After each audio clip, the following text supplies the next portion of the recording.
We've been studying Psalm 139, and I hope that if you've had the opportunity to go back and look over it yourself, that you'll realize how truly special we are in the eyes of our Father, in the eyes of God. God does a lot more for us than I think that we realize and that we contemplate. And I think that this psalm really could help us to be reminded of how present God is in our lives every single minute of our day. I hope that as we go through this and we continue, we have one more lesson on this where we will tackle the last part of the passage there to the end of the chapter of Psalm 139. And I hope that it has been fruitful for you. We have looked at this whole entire chapter, and we've looked at the beginning and found and discovered that God knows, not only does God know everything, but specifically He knows me. He knows you. And the second passage that we looked at had the idea that while God is everywhere, David is pointing out that he is everywhere with God.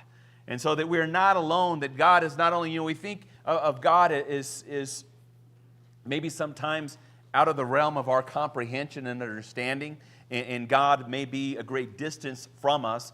But Psalm 139, David expresses the idea that he is with David always and everywhere. It's something that I think could completely change our perspective on life if we truly thought about the idea that God is with us wherever we are.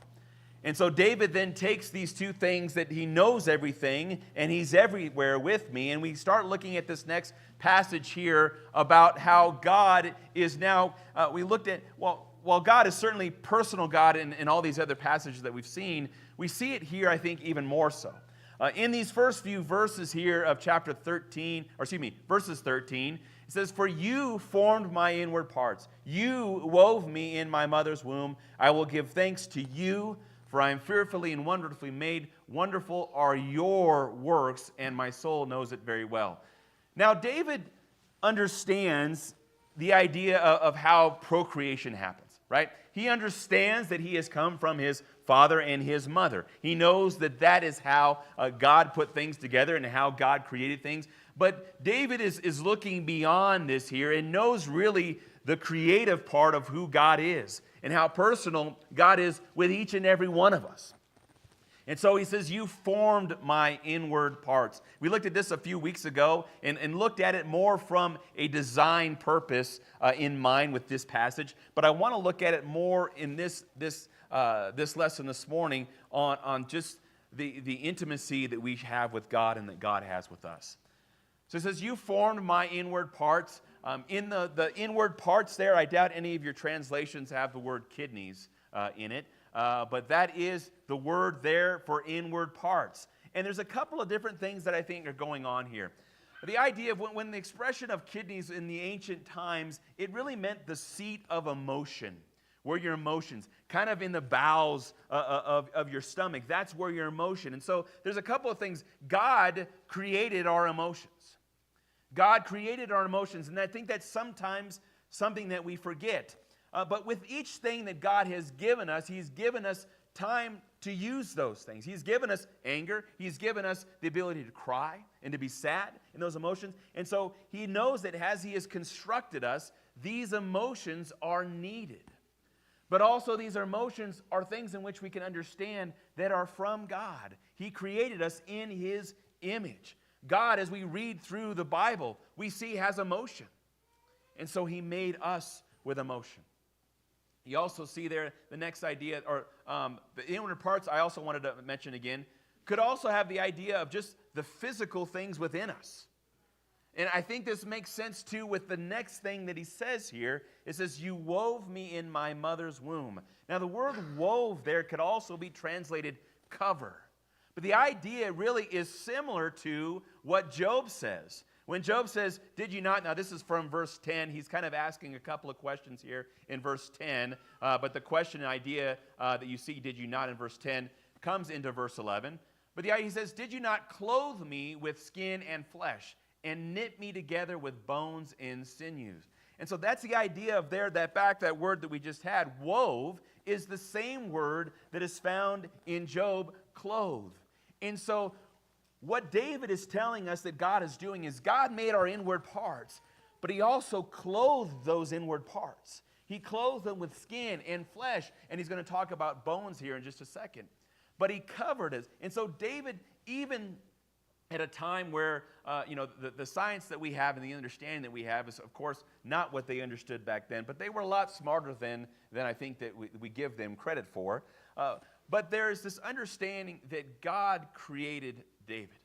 David knows that God did this. This also, while, we a lot of times, I'll digress here for a second, but it's not my main focus. We often go to this verse to talk about the idea of abortion or speak against abortion. Of course, in this verse, David is not countering the argument for abortion. Okay? This is not the intent of these verses. But when we go to these verses, what can we clearly see? That David recognized life in the womb. God recognized life in the womb. He knew David. He knew each and every one of us. And so when you look in the womb of a mother, it's not just a bunch of cells, it is life recognized by God.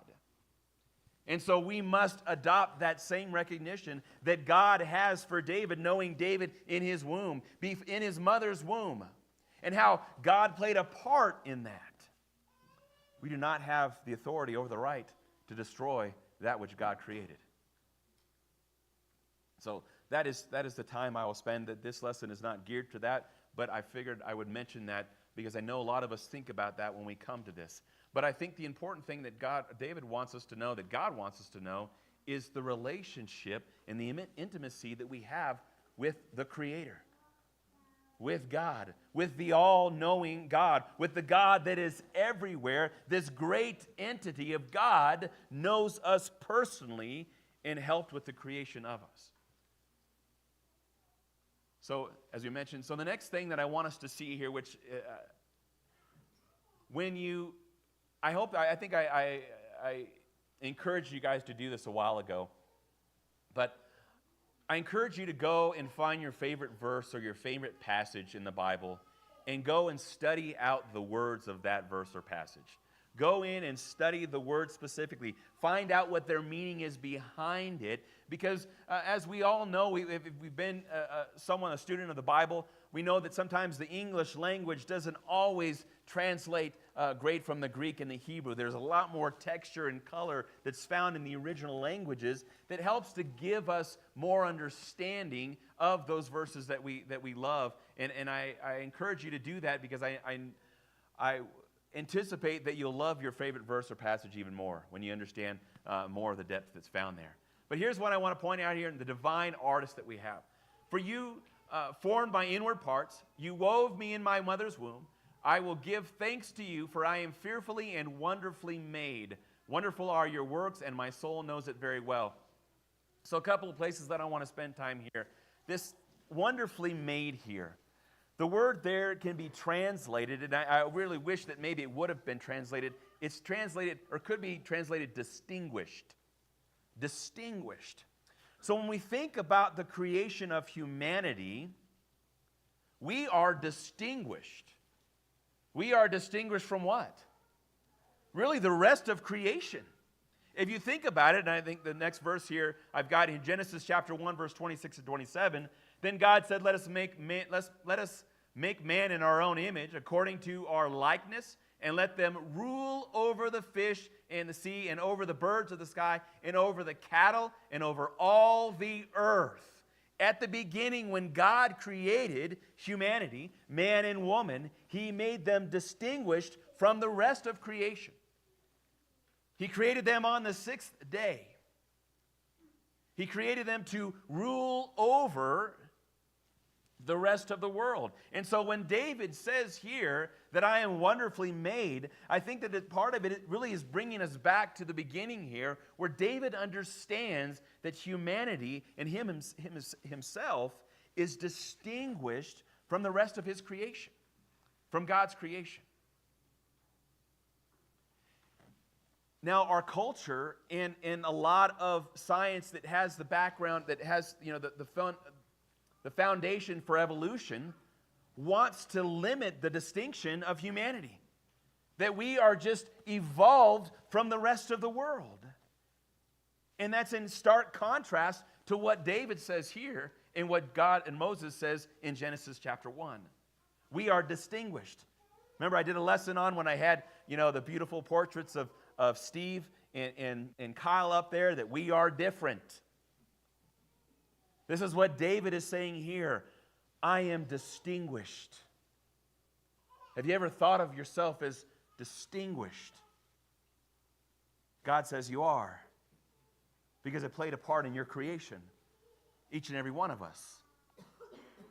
And he says, wonderful are your works, and my soul knows it very well. So here is the evidence of why David knows that he is distinguished. He says, my soul knows it very well. Now, what's interesting about this word soul is you'll see it translated other places as the breath of life.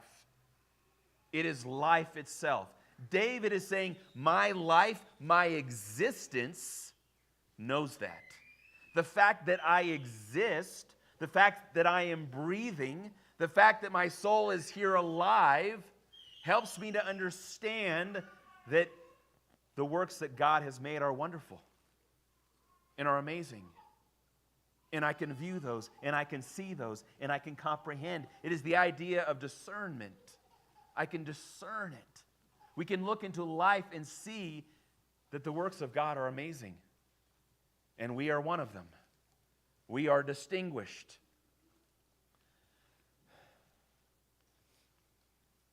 The next thing that I want to point out in this, under the idea of him being a divine artist, he says, my frame was not hidden from you when I was made in secret. My frame was not hidden from you. The idea of frame there, again, as we discussed here a couple of months ago, it could be his bony structure, his skeleton. My frame, my skeleton was not hidden from you.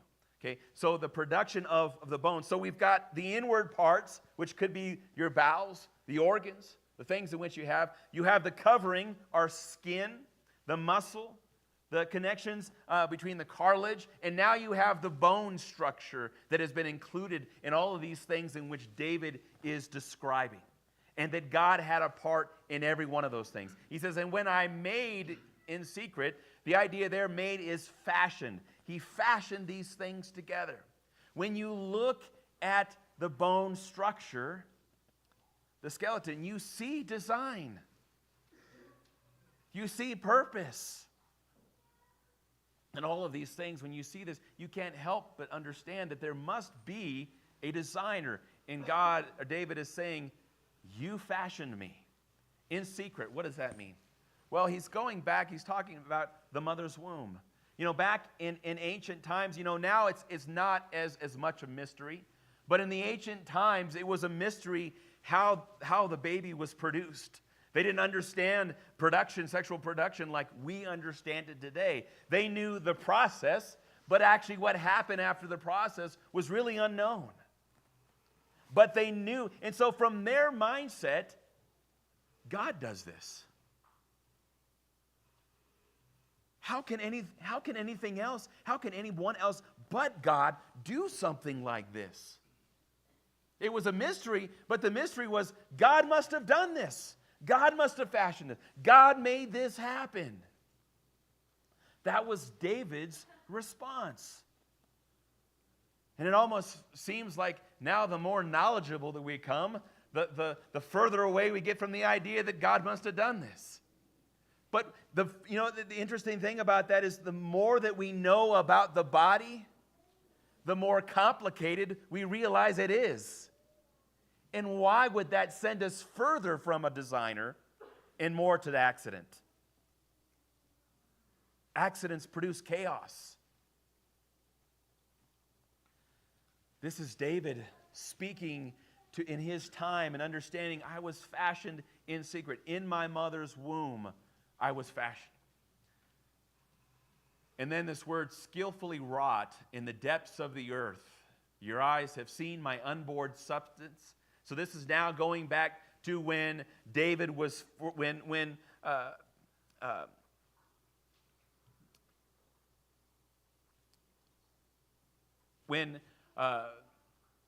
my goodness, I'm sorry. When consummation happened, when conception, there it is, conception happened, this is what David's talking about. When life began, God saw it.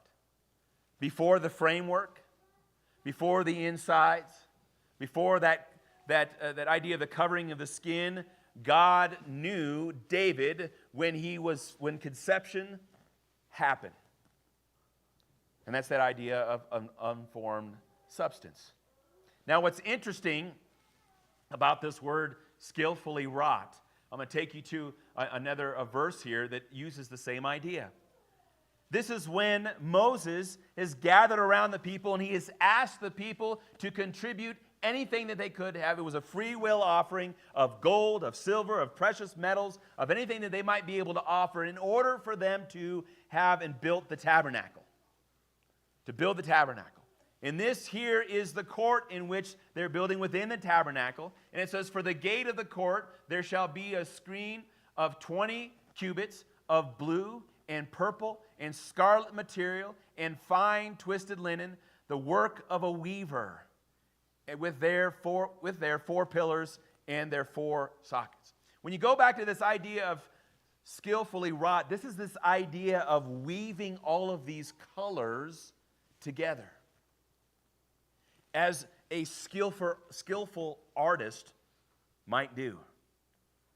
The same word used to describe that in building the tabernacle is here used to describe how God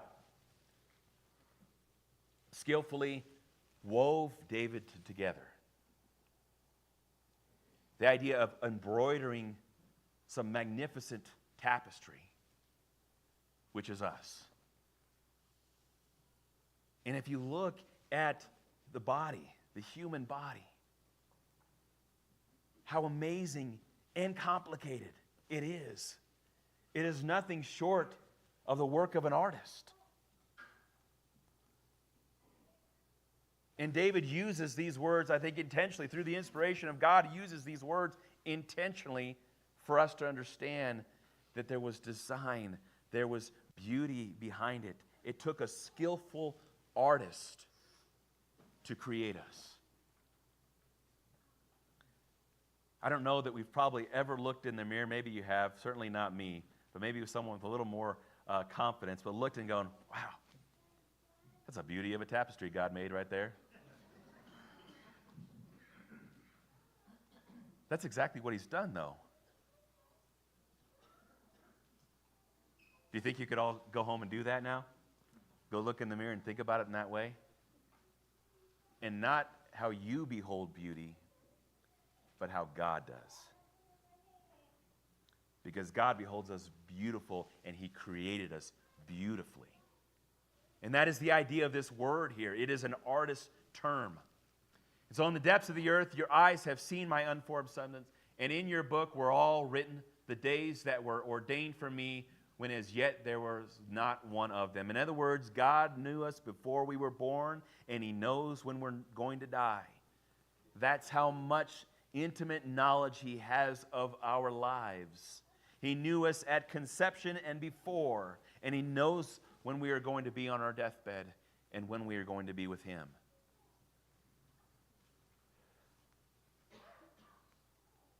So this next thing then should really, it should blow our minds. Look at this. How precious also are your thoughts to me. O God, how vast is the sum of them. If I should count them, they would outnumber the sand. When I awake, I am still with you. All right? And so, how precious. Another translation could be how weighty, how heavy, how overwhelming. How overwhelming or what? Are your thoughts also, it could be of me. Of me. Think about it. If God knows everything about us, going back to chapter 139, 1 through 6, if God knows everything about me, and then 7 through 12, God is everywhere with me. And then now 13 through 16, he has intimate knowledge of my life from when I was born, before I was born, until I'm going to die. How often do you think God then thinks about us? And that's what David is concluding here. You think about me, God. What an amazing, and the idea of that is heavy. You know, that used to be, a thing, I think, was in the 70s? Help me out, older people. And, oh, that's heavy. Back in the 50s, if you're, a fan of Back to the Future, he's like, oh, that's heavy. Oh, is there a problem with the gravitational pull? You have to reference, go back to the Future. But I'll digress back to my lesson here. The idea is the thoughts in which he is thinking about. God, you have thoughts of me. I can't even imagine that. That is overwhelming. That is heavy. Heavy thoughts to consider that God thinks about us and has thoughts. How many thoughts does he have? Well, David says, how vast is the sum of those thoughts, God?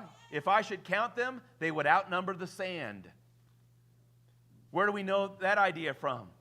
Well, in Genesis chapter 22, the same idea to express, hyperbole and exaggeration. Indeed, I will greatly bless you, and I will greatly multiply. This is God talking to Abraham. Your seed is the stars of the heavens, and as the sand which is of the seashore, and your seed shall possess the gate of their enemies.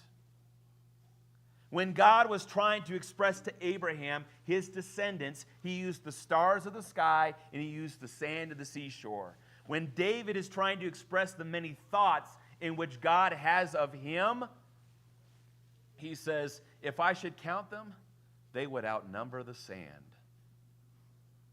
Have you ever thought of how much God thinks of you? If he knows everything and he knows you, if he's everywhere but he's everywhere with you, and he knows every single day of your life and knows you intimately, then he thinks about you more than we realize. He thinks more of us than we probably think of anything or any other person in our lives. And this last part of this verse, when I awake, I'm still with you. I remember when a young parent with a young daughter, about 1 year old, and she didn't like to go to sleep. I don't like to go to sleep either at a younger age, but now I love it. But we'd have to come in there and, you'd pat your child to try to go to sleep, right? And then you'd take your hand off, and then she'd be like, look up, and I'm like, I'm still here. I'd pat her, so I'd laying down, and, you'd pat her, and you just have your hand on her back, the small of her back, and then she'd look up. Yep, I'm still here. And eventually what happens is you fall asleep next to your child, right? Because they keep looking up. Oh, I'm here. Because they want to know if you're there, right? The comfort of your presence with your child is an amazing thing. And they look up because they want to see, is dad or mom still there? That helps them to go to sleep, right? It helps them. And when they get up and they see that you're still there, they're even more excited. Wow, they were here the whole night. It's like, yeah, that wasn't in my intention. I just fell asleep because you weren't going to sleep. But that comfort of waking up next and having next to your father, your mother at a young age was a comforting thing. This is what David is expressing when he says, when I awake, you're still here. You're with me. You're with me. In other words, you never left me. You never left me. What an amazing thing to think about, church. That when you go to sleep at night, God is with you. Maybe when you've prayed before that night as you go to sleep and God is with you, it's not that when you stop praying, He left. And when you wake up and you realize, I've got another day here, I've got another day to be here, I've got another day to serve God, I have another day to enjoy the life that He has blessed me with, and you recognize He never left. He's been there the whole time. Psalm 139 is an amazing psalm for us to spend some time in and really think on and meditate. There's so much here for us to understand and to realize how truly God does care for us. And this is even before He sends His Son.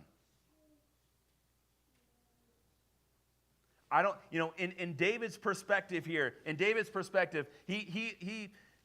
he has the idea that there's going to be a future king that's going to sit on his throne after him. But he doesn't understand the complete implications of what Jesus Christ is going to do. And how much did David think about what God did for him before even Christ came? How much more now today can we feel thankful for the grace of God and how much He does, not only with what David sees, but what we know of what He sent in sending His Son for the forgiveness of our sins, so that we can be in His presence, not only in this life, but in life beyond. So what another small lesson that we learn from here as we wrap up is it's not just that God created everything. He created me. He created you. He knows everything, and He knows you. He's everywhere, but He's with you. And He's given us a whole lot out there for us to know and have a relationship with Him, and He wants to have a relationship with you. He already knows you better than you know yourself. He already knows you better than anybody that's known you, a friend, best friend, or spouse. He knows you better than any of those people, and He knows exactly what you need. And He's asking you to come and have a relationship with Him so He can help you through this life and to be with Him in this next life. If you're struggling, and maybe you don't have a relationship with Him, but you want to know more about the relationship that you can have with God, please let us know before you leave here. Help us to sit down and talk with you and show you God's Word and how you can be a child of His and know Him better, knowing that He knows you. And if you do need this time to come forward and ask for prayers for anything else you might be struggling, you can come forward as together we stand and sing.